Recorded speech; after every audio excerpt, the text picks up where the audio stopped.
My value as a leader is my consistent messaging to my team on a daily basis. I don't need to come up with a new approach every day or every week or every month. I'm beating the same consistent messaging over and over and over again. And that's my value as a leader.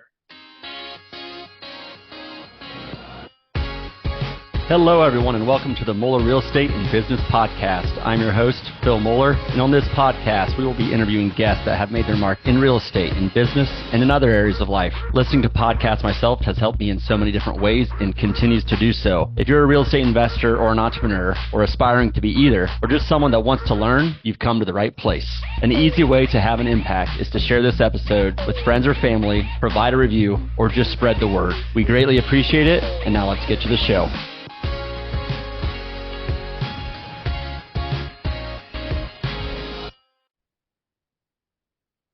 Hello, everyone, and welcome to this week's episode of the Moeller Real Estate and Business Podcast. Very excited for this week's guest, Mr. Kevin Mills. Kevin, how are you doing today?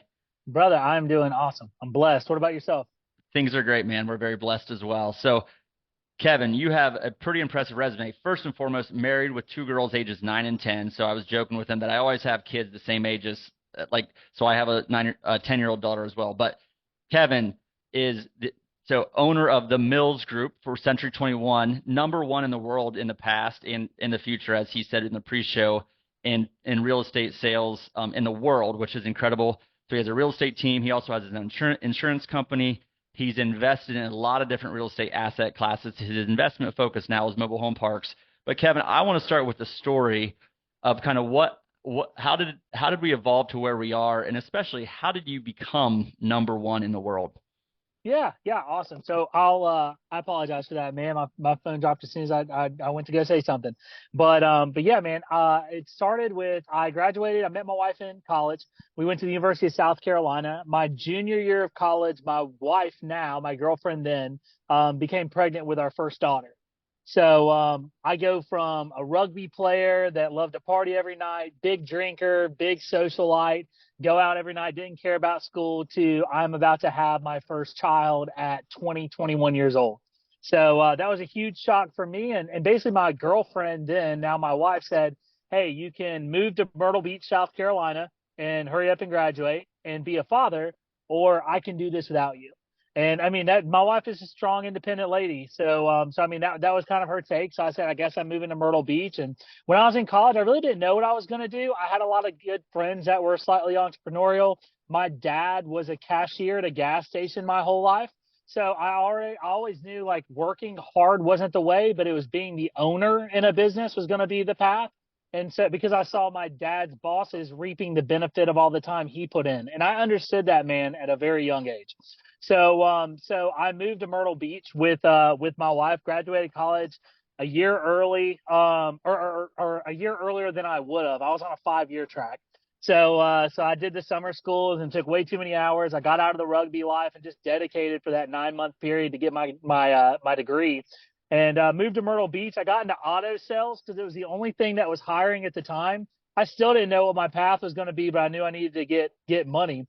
So I got into auto sales. In the first 2 months in the car industry, I set the 2 monthly store records for number of cars sold, and I made a whopping total of $5,000 to $6,000. So for me, I was like, this is not going to get me where I want to be. I'm doing better than everybody else here, and going to management or whatever that could come into. It's every single Saturday. It's 8 to 8 hours. I just didn't want to do that. With taking a random day off in the middle of the week, I knew I had a daughter on her way, or I had a daughter at that time. And so I thought, well, I'm a good salesperson, but people are rejecting my product. They might not buy Honda, which is where I was. They might buy Ford because they like the car better, but they love me. So what industry could I get in where people had to reject me, but I was selling the same service as everybody else? So I thought real estate. I Googled top real estate companies in the area. I got aligned with one of the he was a top Century 21 owner in the country, Greg Harrelson, who is still my mentor to date and a coach to me in all areas of life. And just started the progression with him. I couldn't have gotten a better coach. He's very prospecting based. I know you're in real estate as well. So it was, hey, here's how you generate business. You show up and you're here by 7 a.m. You role play until 7:45. The conversations you're gonna have. You're gonna cold call these communities. You're gonna call the expired and withdrawn. You're gonna build this database. We're gonna nurture this database. And if you want to make, I think at the beginning it was $250,000 a year, then you need to contact at least 60 people a day. And if you talk to 60 new people a day, I can get you $250,000. And that's kind of how that relationship started. My first year in real estate, I bumped it up and I talked to about 83 people a day. I tracked that number closely. I had a good first year. I didn't hit that goal. So I went from 40 something transactions in year one to 87 in year two to 183 in year three. And then every year after that, I've been 250 and above. So, I know that was a lot in a very short amount of time, but Yes. that catches you up. Well, so first of all, based on your just out of college fresh success in sales volume in the auto industry, maybe not what you want to do, but success from a sales volume perspective, and clearly successful with coaching, by the way, is something that is, just I think a key to success is surrounding yourself with people that have been there, done that, and can give you guidance. But you were maybe good at sales naturally, I think. But at some point you had to pivot, and maybe that's the next part of your story, from salesperson to leader, business owner, and person that can really scale a business. You don't get to number one by being a good salesperson. You get to Correct. number one by in other ways. I have some opinions, but I'm sure you can tell them I'm not number one. You are. So you tell me, how did you get from good salesperson or great salesperson to number one? What was next? Yeah, man. I would say that, like, I thought I had this vision that number one, and I remember doing so many sacrifices that year because I wanted number one. Like, the first year I got it, that was my goal every morning when I woke up and every night when I went to bed. It was to get to be number. It was on my board, and I remember getting it, and I saw the ranking came out. I think the next January, like around the 10th, that I got it, and I remember nobody gave a shit except for me.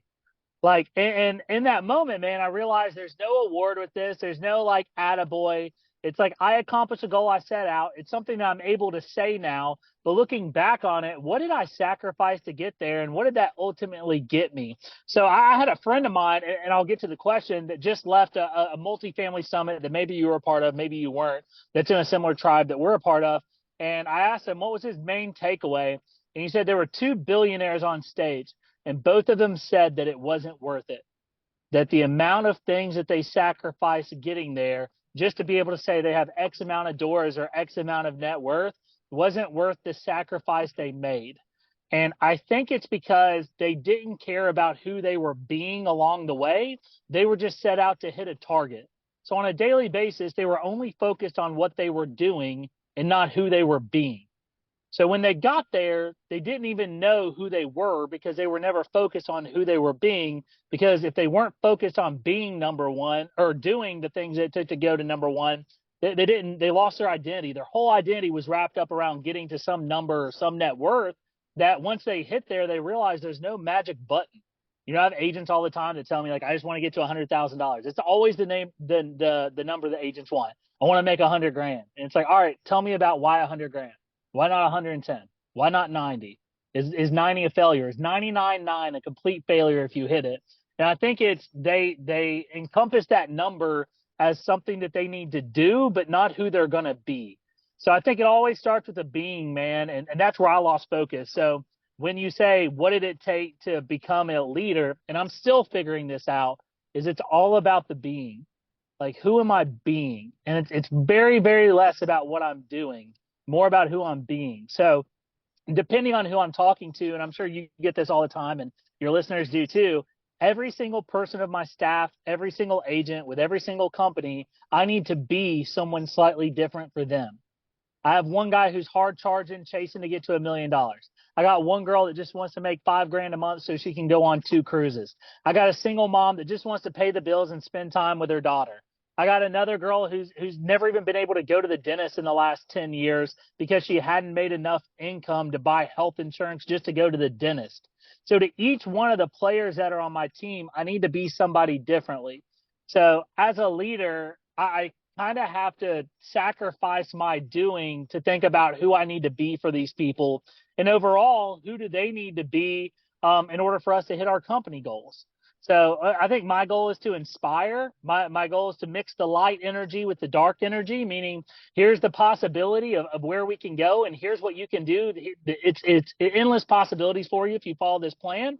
Versus, hey, by not doing this, here's the things that you're going to sacrifice in your personal life. And here, I think you're looking back in a year from now and wishing that you would have taken these steps, but you need some accountability in your life in order to hold you there. So it's mixing that light with dark, I think. But it's more about me consciously thinking, who am I being for my players on a daily basis, and not being attached to the outcome. That's where I screwed up the first year, is I was very attached to the outcome. So it's being without expectation. So first of all, the listeners you can very quickly hear the leadership, the inspiration, the sales, all of that from Kevin. So it's like I'm in it now. I'm ready. Like, let's go. We're digging in. So be, do, have, right? You're talking about that. Love it. And so what I've struggled with in the past is, how do you set goals around being? So like you even said who they have to be to hit our company goals, which is what, like, an outcome that we would have. But how do you set goals around, even if you step back, how do you figure out who do you want to be, which I'm sure is a long process in evolution, but also then how do you set goals around who to be? Yeah, I think that it's knowing yourself and knowing what you're passionate about and what lights you up. Because I for so long, man, I just copied what my mentor said. It started off by make $100 a day, do this to the CRM, reduce these people after 21 days if they haven't sold, hire an assistant. So for the first time in your life, you really have to think for yourself. Like, there really is nobody that's going to give you the answers of, like, who am I? What do I stand for? What lights me up? And, like, as a person. So a mentor of mine, and the mentor I was speaking about, his is I develop talent. He's got it down to 2 words. That's what he does. He develops talent. And that's what lights him up, and that's what gets him going. So for him, he develops talent, which I absolutely love. So for me, when I think about who I'm being, in order for me to do 1,000 deals in real estate, let's just say if that's the company dollar, who do I need to be to do 1,000 deals? So I'm not going to do 1,000 deals myself. So I'm going to need 50 people on my team, right? As an example. So, okay, I need 50 people on my team. Who do I need to be to attract 50 people? Start with that. Okay. Once I have 50 people, well, who do I need to be to inspire them to do what I'm coaching them and leading them to do on? So then it goes a little bit deeper. Okay. Now that they're with me and they're actually taking action on what I'm saying, who do I need to be so they stay with me?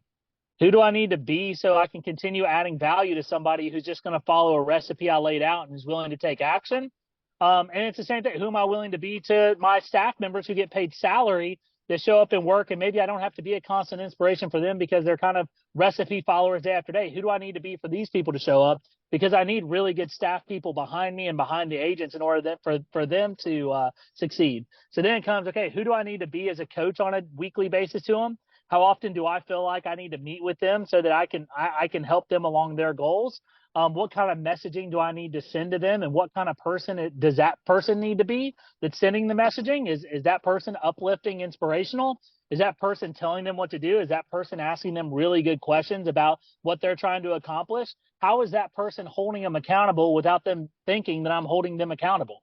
So, like, a really good question that I ask my team members all the time is what do you commit, or what has to happen today for today to be a success to you? An example from an agent could be, I got to get in the office by 8 a.m. I got to make 20 contacts and set 2 appointments. Understood. And how long are you going to be in the office for? I'm being in the office till 4 p.m. So by 4 p.m., you're going to talk to 20 people and set 2 appointments. And then they would say yes. And then I say, man, that sounds great. I know you got this, but I'm going to check in at the end of the day. And if you need anything in the interim, I'm here to support. Just let me know. Yeah, then I set a reminder on my Google Calendar at 4 o'clock. Hey, man, how did today go? Were you able to hit the 20 contacts? Oh, yeah, man, I did. Was there anything that kind of restricted you from moving forward on a few appointments, that maybe some hurdles that you need to overcome, some things that maybe we could role play? Oh, yeah, this one person. Great, let's get on a call. So I held them accountable without them feeling like I was holding them accountable. I checked in on the metrics at the end of the day to make sure that they did what they said they were going to do, and I'm helping coach and improve them by the end of the day. Yeah. So I love the Go ahead. question. I love the question Yeah. with the team at the beginning of the day, like how, like, hey, who do you have to be? What do you have to do to make today successful? And I want to go Yeah. back to like just the whole who do I need to be thought process. You have like, so you said, hey, if we hit 1,000 deals and we need 50 people, the metric is 1,000 deals as the outcome.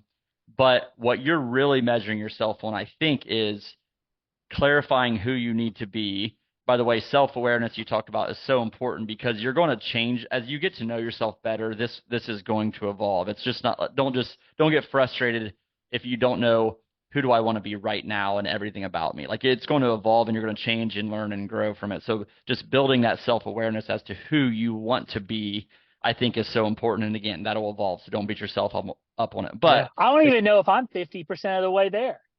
right. Like I don't even know if I've got it figured out halfway yet, but I feel like I'm going down the right path. But every day it's something I have to concentrate on. And don't get frustrated if you figure out, oh, that's not who I just did that, and that's not who I want to be. I just tried this thing, and that's not who I want to be. So I got to go back. Like, okay, but now you figured it out. It's like trying different things is also going to guide you to what you want to be doing and who you want to be. But hundred percent. the key is focus your metrics. Like I almost even lead the leading metrics are who you want to be. The lagging metric is 1,000 deals, but you're not tied to that result. If you're competitive, but if you get 950 or 1,050, if you get 950, but you feel great about the effort, and then you're like, hey, we just had the wrong leading metrics, leading indicators. Like we'll just adjust those, but we were being who we wanted to be. We had a Hundred little bit of the percent. wrong metrics. So 1,000, 950, who cares? Let's make adjustments and do it again. Right. I'm attached to who I'm being, Yeah. not the result. And Yeah. and you're also figuring out like it sounds like you're cascading that not just for you but you're to your team members. So if I go back, I mean, so just the whole process of or thought process of be do have. What else from a leadership scaling perspective? Like what are some other things that you're doing to again to become number one throughout your story? Yeah, so I would say that I was extremely consistent on the processes. So I wasn't a shiny object person. So I realized most of the time, man, we all know what to do. It's just will we actually do it or not? So like most people in their businesses, they know what they need to do to hit a certain number. So like for me to do 1,000 deals, I could easily break down what I need to do and what the team needs to do and what the numbers need to look like for us to hit 1,000 deals. And I could do it for 100,000 deals. But are we committed and am I committed to doing the things that need to be done to hit 1,000 deals? So, and I'm using 1,000 deals as just a random metric Yeah, here. sure. But so in my mind, I think that I've always worked backwards. Like in order for me to do 100 deals a year, how many people do I need to talk to? How many listing appointments do I need to go on? How many reductions am I going to have to take? What does my staff have to look like? How much time am I willing to dedicate? Am I willing to put in some off or some after hours? Because I knew the metrics of people I needed to talk to, my conversion from contact to appointment, from appointment to listing, from listing to closing. I knew my numbers. So once I found out the goal, it was okay, can I talk to this amount of people in a week? I can if I dedicate myself to prospecting from this time to this time. Okay. So I backed into the numbers that way. And if the numbers were too big and I couldn't do it, if it was 7 hours of prospecting a day and I could only do 3, then I was changing my end result. So as soon as I found out what my number needed to be and what my process and what my daily schedule needed to be, I made a commitment to stay on that. And like one part deeper in my story, man, is that I was ashamed of my dad because he was a cash register. He worked at as a cashier at a gas station. And I dated a very wealthy girl whose family continuously made fun of my dad. And so I have this deep, deep fire that's always been burning in me for whatever reason to just not be less than, right? And I've done a lot of self discovery to discover there's no such thing as less than because there's no such thing as more than. There just is. But inside me is still that fear of being less than. So to me, man, I have this fear based mentality where I will execute on what's necessary to hit my goals because I'm scared that I won't be able to be more than for my children and for my wife, and they'll end up being less than like I was as a child. And that's some deep shit there. Like it's real deep. And a lot of things for me to overcome in that. Go ahead, ask your question. I'm What sure it's a good does one. what does more than for your wife and kids mean? And that when I go super deep into like a therapy session or a mindset session, it's very hard to define more than because there's no such thing as more than. Just like there's no such thing than less than. There just is. And that's what I keep getting from coaches because man, I've had to dive deep into this because this is a struggle for me because I operate out of scarcity, which is very efficient. I can get a lot done. I can be extremely successful, but operating out of scarcity is very challenging, man, because it's huge on draining energy and it's just not a good way to build.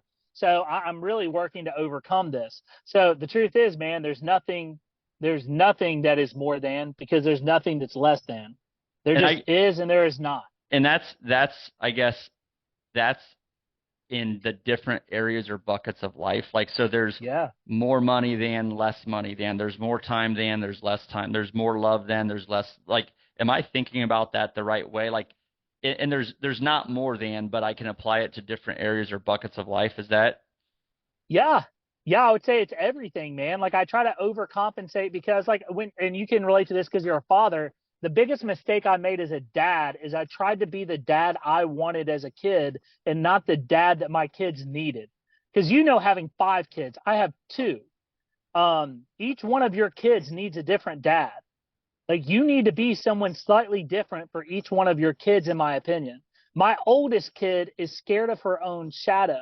I love her to death, man, but everything is fearful. She's so scared she'll get hurt. She's scared of letting others down. She's scared of failure. She's scared that she's not enough. She's scared she's not a good enough friend.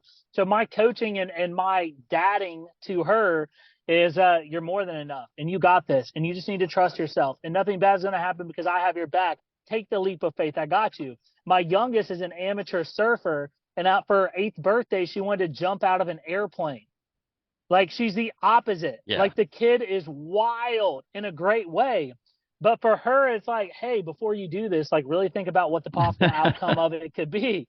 You know what I mean? Like she's it's like I got ready, ready, ready, ready, ready, aim, aim, fire for one. And I got one that's like fire, Fire. fire, fire, ready, aim. It's like Yeah. two completely different people. But I was the dad that was like, I wanted ice cream for dinner, so let me give them ice cream for dinner. Like I Yeah. was a dad that wanted to fly. I was a kid who wanted to fly first class, and my kids are only flying first class. I was a dad that wanted to live in the 10,000 or the kid that wanted to live in the 10,000 square foot mansion. So that's what my family's going to have. And so Yeah. I thought that that was what being a good dad was, is what that little boy who is 8 years old wanted, but it's not. Yeah. It's who do I need to be to support my kids and support my family in the way that will help them grow the most efficiently. Yeah. And that really changes your whole outlook on fatherhood and being a husband and everything else. Yeah. And you talked about self-awareness too, and talk about like building your self-awareness and like when you're parenting just two kids, like you're talking about, very, very different personalities. Like you become aware of what you're talking. Like, first of all, I guess you're aware of what's coming from your childhood and your natural, or nurture versus nature. So you're nurtured, if you will, but automatic parenting approach. But then you're recognizing it, you're becoming aware of it, and you're adjusting it. So I just think the fact that, by the way, you're like, are you 30 yet? How old Oh, are you? dude, yeah, I'm way older than that now. I know I I used was to doing start as a them. young gun. I'm 33 now, Oh, you're so but old. dude, but Old man, I mean, man. I remember it used to be a great excuse when I was in my 20s and people were like, oh yeah, man, you'll figure it out. Like you're just a young buck.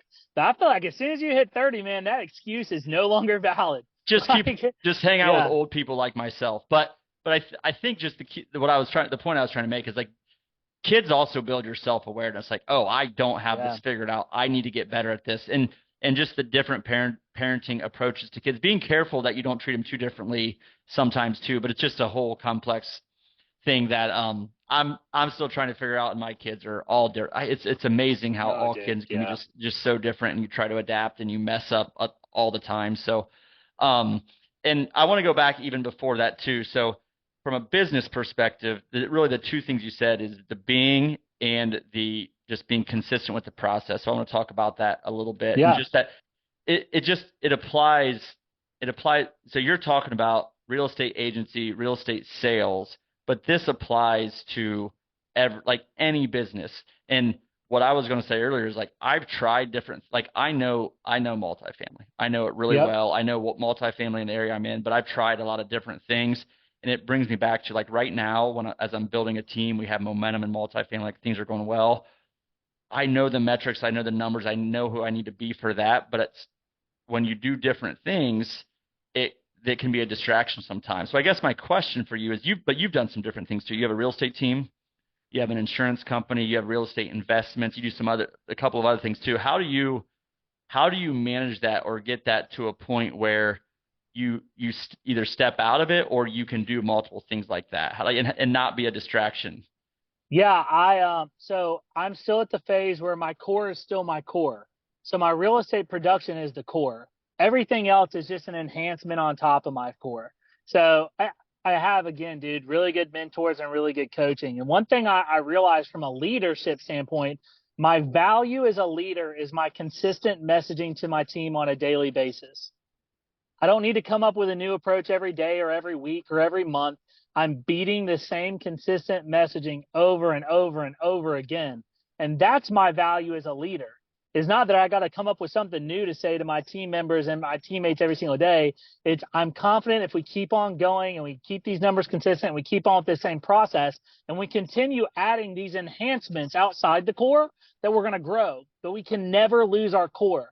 Whatever our core business is, if we step out on that, the risk of us failing is extremely high if markets turn or things go sideways. So we can never remove the core. So, dude, I'm still in the office every day by 8 a.m. I'm still in the boiler pen or the blue or the boiler room from 8 to 11 with my team. Like that's my core. So I'm not letting go of my core. So when I step into like the insurance company, I've never been an insurance agent, but I've been a producer. So it's like, okay, well, what works in my producing in real estate? I generate calls. I generate for 3 hours a day. I add people to databases. I build rapport. I meet with them. I close them, and I continue generating 3 hours a day minimum. And the rest of the time is worked on service-related tasks. So my insurance company, what do? They get to the office every day by 7:30. They role play until 8. They prospect and generate business from real estate agents and mortgage loan officers and title companies and whoever else until 11 o'clock every day. They add them to a database. They use automation and newsletters to build that business. On my multifamily property, a little bit different because you're managing an asset and not sales an asset. So, okay, what do our processes need to be on a consistent basis for us to make sure that our operations remain tight? Okay, then we need, like for the mobile home parks, an example, every week our on-site managers shoot us over a video walkthrough and pictures of the park. They shoot us over any violations that they've had to issue. Every blank of the month they do this and so it's all these systems and all these processes on the back end. It's not sales related. And then I have to make sure, so on my real estate portfolio, that I have an hour-long meeting with the property manager who's in-house. He works for me every week. It's just 1 hour a week. Hey, did these items every single week get taken care of? How are my collections? How are the ongoing items and the things that we're doing on this side going? How are our maintenance items doing? Let me review the photos and videos to make sure there's nothing that we need to clean up on this side, and then on to the next, man, because it's more of a managing thing. But as a real estate company and an insurance company, it's more of how do I continue to build that business? I focus most of my effort and energy on the generating side of it because I know I can hire some rock stars on the back end to worry about the servicing side of it. Yeah. But the generating is what gets you in trouble. Is when you're done generating or inconsistent in generating, the sales aren't coming through the door. So that's the part that I'm really involved in. And so you've identified either your individual or the Mills Group real estate business, the core competencies that you have are around marketing, sales, lead gen, follow up, like that is the core competency. Insurance is also around the real estate space, which helps, but really the core competency is the managing the funnel and lead marketing, sales, lead gen, things like that. Is that? I would say it's less marketing and more just generating. It's more phone calls, prospecting, generating, nurturing, automating, but it all starts with a phone call. So it all starts with me of how many dials a day can we make while we're on the phone? What's the opportunity to earn business or where do we go from there? Being really good on the phones, asking really good questions, setting expectations at the end of the call for our follow-up on the back end, and then nurturing those people very well through text and email automations until the next time you check in. So I think it's daily consistent generating is the reason that our team has done well. It's definitely the reason I've done well.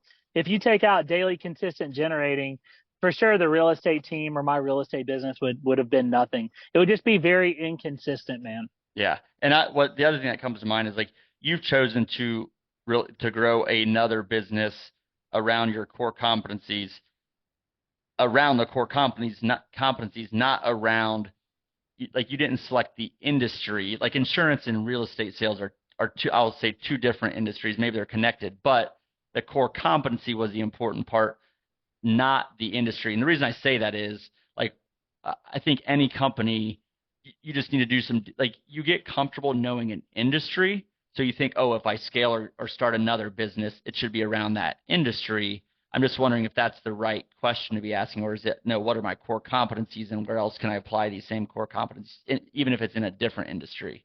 Yeah, man, I don't disagree. A big part is just knowing who you are too. Just because Phil goes out and starts 10 different companies in 10 different industries doesn't mean I need to. Maybe I need to stay in the same industry. Maybe I need to stay same core competency. Hey, maybe what I think is my core competency actually isn't my core competency. So a lot of it is self-discovery. Like Richard Branson talked to a few of us one time and said, there's only three things I do as a leader, and I do them really well. I hire the absolute best people. If I come into a new space or a space I'm unfamiliar with, I go to my biggest competition and I start at their CEO and I make offers on their CEO, their COO, their CMO, their CTO. They move down their entire C-suite until they hire somebody from the number one competitor. And then he says, I give them all the resources that they had at their previous company, plus any others that they thought they should have had. And the third is, I get the hell out of the way. And that's what he said he did at every company that he's ever been involved in. They hires the absolute best people, gives them all the resources they could ever need to do their job at the highest level and get out of the way. Now, I'm different than Richard Branson, so I can't take the same advice he has, but I agree if I need to hire people who are coachable and willing to take action on a daily basis. I know for sure I need to do that. And two, I need to be able to measure their activities at least on a weekly basis to ensure that we're moving towards the right target. And three, I need to make sure I have some sort of personal connection with these people to make sure that we're always aligned in vision, that I'm aligned in their vision of where they want to be in life, and they're aligned with our company's vision and how they fit in a cog in a wheel. So I would say I took what Richard said, and that applied very well to him and who he is as a person. Richard Branson also takes a lot more risk than Kevin Mills does, and he's okay, and he gets a lot bigger rewards than Kevin Mills does. Right. But that's just who he is, and I'm not him.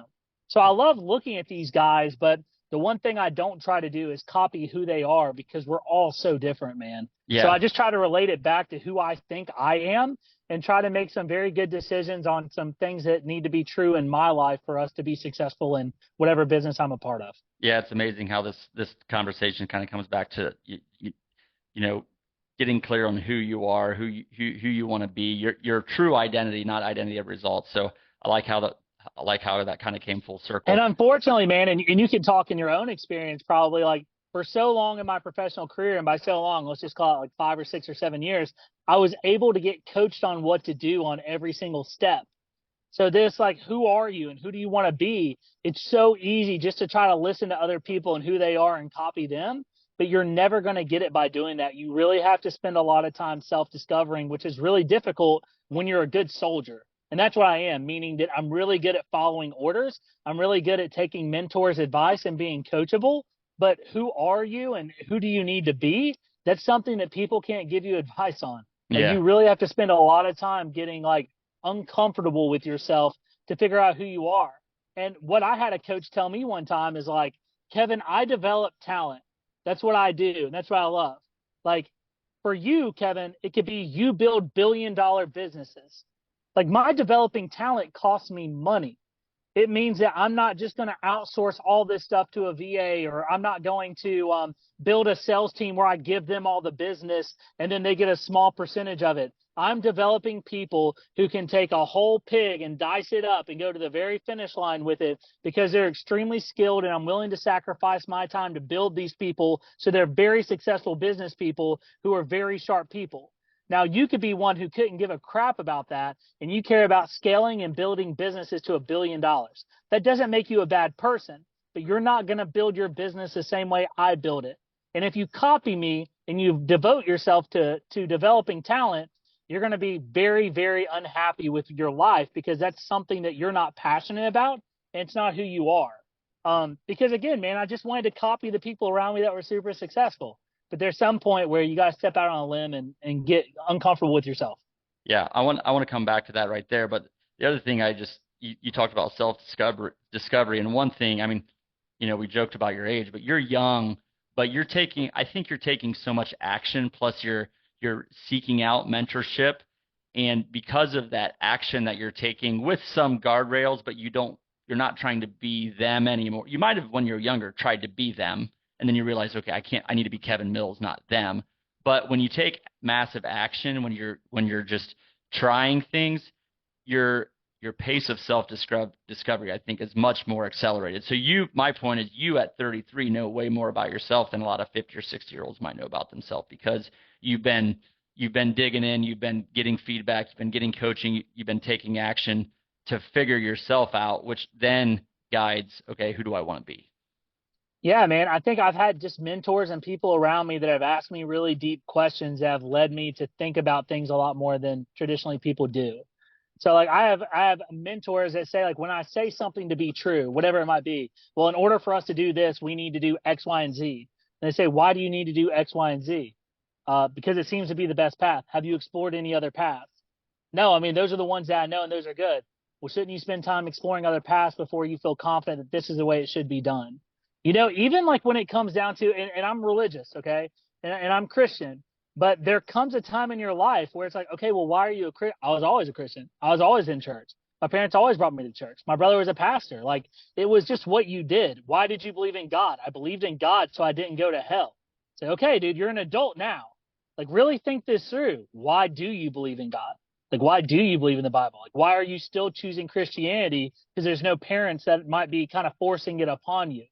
So it's always good to think about these things. Like, why are you a Republican? Why are you a Democrat? Like, why do you believe these certain things? Like, why do you parent like this? So just going deep in those thoughts, man, it's really tough to do, but it's super rewarding to be able to, like, have purpose behind the decisions that you're making and who you're saying that you are, rather than just saying I'm this. But then when it goes deep in a conversation, you're really lost, man. Yeah, yeah, 100%. I've been on this kind of spiritual path as well, and trying to figure out like the deeper questions. And to be honest, I'm from a holistic perspective, like, okay, who am I from the deepest perspective, and then how does that cascade into my business and personal lives too? Like, how does that guide what I do on a regular basis? And again, connecting it to the prior discussion, then you separate your, like, okay, what's your real result you want, and separating your results of 1,000 doors or whatever it is. That's not your identity. What is really your identity? Those are the bigger, deeper questions. So love that segment. What was like a major, you talked a lot about mentorship, coaching, but also, we reference action. Like, what was a major shift, whether it's mindset or business direction, whatever it might be? Like, what was a major shift you made to get to where you are? I would say a major shift that I had to do is I had to shut out social media. I had to turn off the podcast for a little while. And I really had to listen intently on one coach that I really wanted to coach me. Because what would happen is I would hire a coach or hire a mentor, and then I would listen to all these other people that might contradict what my coach or mentor is telling me. So I'm kind of one foot in the door and one foot out the door on somebody that I wanted to coach me. I'm kind of questioning what they're saying, and I'm bringing it to multiple different people. And just like anything, man, if you bring one group discussion topic to a group of 10 people, somebody is going to have a different thought on it, right? Or a negative thought, or believe something not to be true. And I had too much of that going on. So when I chose a coach, when I chose a mentor, I kind of shut off the world and said, okay, man, I'm your ride or die. Like, we're doing this together. And for me, that was really important because I got so many different opinions and so many people looking at me and saying, maybe you should do this and maybe you should do that, that I never really took the coaching. I listened to it, but I really didn't take action on it because I had other people in my ears saying, well, what about this? And what about this? And it just got really confusing for me. So I think for me, it was shutting out everybody, making a commitment, getting coached by one person, and then doing it for an extended period of time to be able to track my result.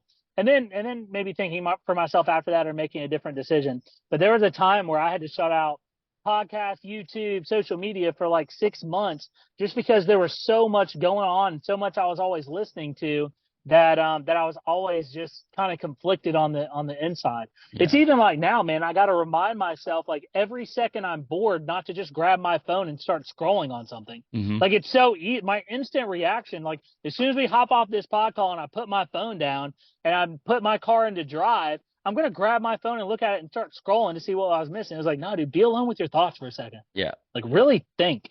Yeah. And so I'd say that was a big shift for me. And I would just say being aligned with people who truly care about pouring into you is big. You know, not people who have any other kind of agendas, not people who are giving you coaching just to listen to themselves talk or take advantage of what they say to you to influence other things. Like people who are genuinely pouring into you to help you. And I found there are much less of those people. Most people just want to hear themselves talk, or they just want you to validate points that they say, which is the only reason they tell you things. Hmm. To really get aligned with somebody who truly and deeply cares about developing you and helping you grow and really helping you along the journey. And it's harder to find people like that. It's much more common to get people who just want to give you their opinions or agree with what you have to say or challenge what you have to say. But having Yeah. somebody who truly cares about pouring into you is big. And Yeah. I've found a few people who have done that for me. That's amazing. That's amazing. And just I think your first point, there's different phases where like maybe you're in consumption mode sometimes, but there needs to be, I think, phases where you're just in focus mode on what you're consuming, the inputs. And if that's just one book and you're going to implement that book this year or this quarter only, or I had someone on the podcast 6 months ago said, balance your time of consumption versus reflection. Like that should be 1 to 1. Mm, I I mean, like that. I'm like 10 to 1. I'm like Yeah, consume, me consume, and too. then think a little bit, but it's like overconsumption. So I like that too. Um, I want to kind of wrap up here a couple of questions, but if you really step back and reflect, like just what you've done, both your growth, your business, your family, just all of it, how does what you have done, how does it make you feel? Grateful.